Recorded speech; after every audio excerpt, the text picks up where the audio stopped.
I saw on your website that you're doing ketamine drips. So I'm kind of curious. Tell me about that, because that's a little bit of a controversial, Yes. space to be in. So Yeah. explain. So ketamine is a dissociative anesthetic that we use. I use it in the ER to set bones and, for people to tolerate painful procedures at higher doses. But there's a lot of psychiatry literature around using it at a lower dose for treatment-resistant depression, anxiety, PTSD. It appears to affect the brain's ability to form like new connections, new neurons. It seems to be a way to turn down pain centrally in the actual brain versus peripherally, like a nerve block would be a peripheral pain blocker, but this is turning it down in your pain centers in your brain. So it can be used to treat chronic pain and sometimes addiction like alcoholism. And it's a very kind of old school drug that's coming back. Where I trained in Canada, we actually had one of our older doctors was using it for years in our ER for his patients. And that he was in his 70s, but it was kind of not taught for a while. So, And are you using it for patients with like PTSD or stuff like that? yeah, Okay. So walk us through the process. So somebody's like, hey, I have severe anxiety or I have PTSD. I want to do ketamine. yeah. Then what? So usually we have to do like a screening medical exam and some blood work to make sure they have normal kidney function, liver function, etc. And then going through a consent process, having a designated driver, and then it's about a 40-minute infusion, and you do it twice a week for 4 to 6 weeks. And then some people will be good for a while, and other people might need to come back for maintenance, and the maintenance schedule is different for everybody. Okay. But can they have, like, during the ketamine drip, can they kind of have like I'm like lacking for a better word, but kind of like a trippy episode, like almost like hallucinogenic, or explain what they might experience? So the idea is, sorry, You're okay.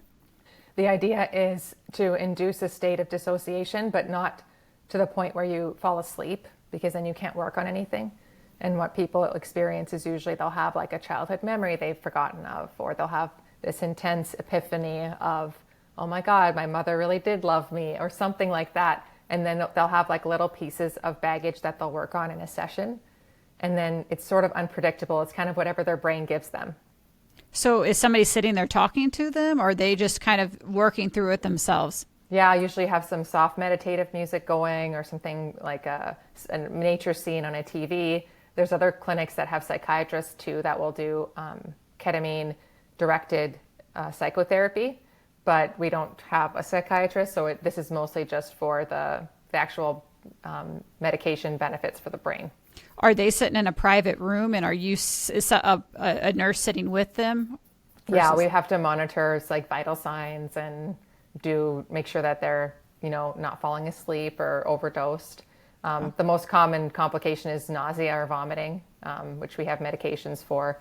And then most people tolerate it really well. And one of the reasons I love ketamine in the ER is people keep breathing on their own and they don't get low blood pressure. So we don't have to intubate them, and we don't have to, whip out any fancy medicines to rescue them.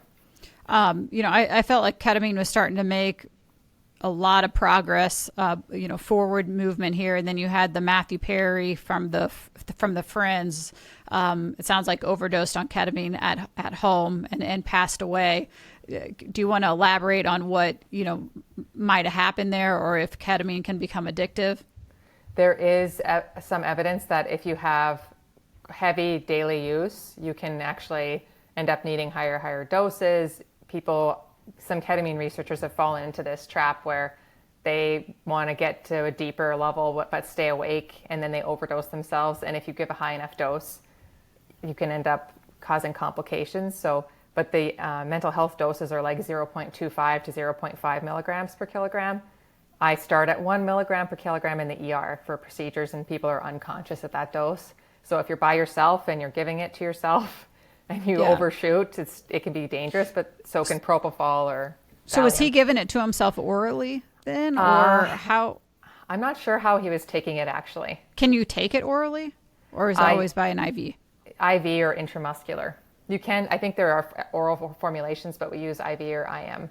Okay. Interesting. I need to read on that again, because I just remember that came out a little bit, but then I never really explored it anymore. We just recently had a clinic open up that all that they do is the ketamine drips. So I'm curious with being in the Midwest, how that's going to be received. How has yours been received? Like, do you have a decent number of patients doing it? Or are they still kind of like, oh, I don't know, maybe? So far, so good. Fargo actually has a few ketamine clinics already. Okay. So we're not the first clinic to offer it. So it's something that I've had training in for a long time. We just kind of were waiting for the bigger space.